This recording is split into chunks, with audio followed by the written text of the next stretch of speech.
armés chacun de 20 pièces d'artillerie.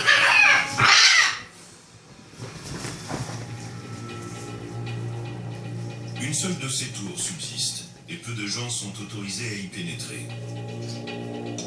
Pour Sean Davis, guide à Berlin, elle n'a plus aucun secret. Nous tenons sur la seule structure encore debout, le mur nord. Ça vous donne une idée de la taille de l'ensemble.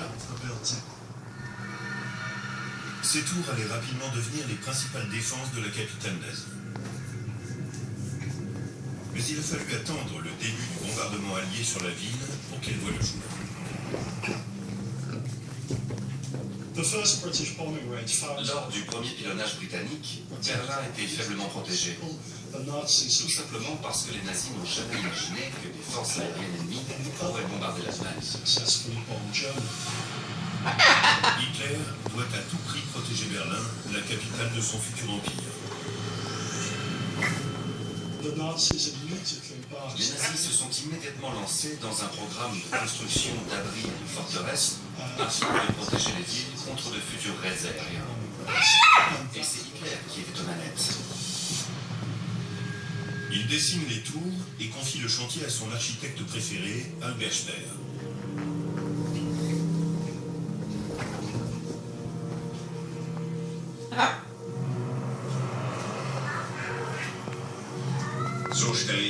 Voilà comment j'imagine les futures tours. Mon projet est-il viable? Elles se jettent vraiment.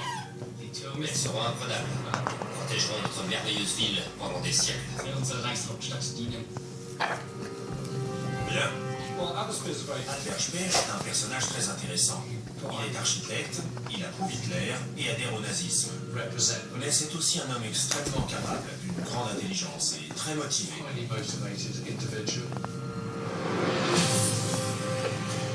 mener à bien le projet, 100 000 tonnes de béton et d'acier s'avèrent nécessaires. Chaque jour, 3700 tonnes de matériel sont acheminées dans la capitale pour construire les tours de défense anti-aérienne. Les horaires des trains sont modifiés afin de fluidifier le trafic incessant. Malgré leur gigantisme, les trois structures sortent de terre en 8 mois.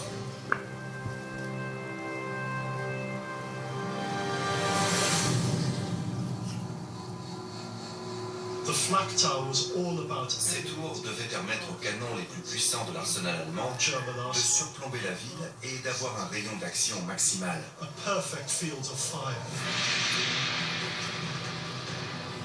Les structures carrées sont flanquées de 4 tourelles, dont chacune est dotée d'un canon anti-aérien de 128 mm. Ces armes puissantes ont été conçues pour abattre les bombardiers alliés. Mais à l'arrivée des Russes, elles sont pointées vers le sol. Dieter Borkowski est un des soldats chargés de servir les canons. Il a 18 ans et il raconte ses exploits dans son journal.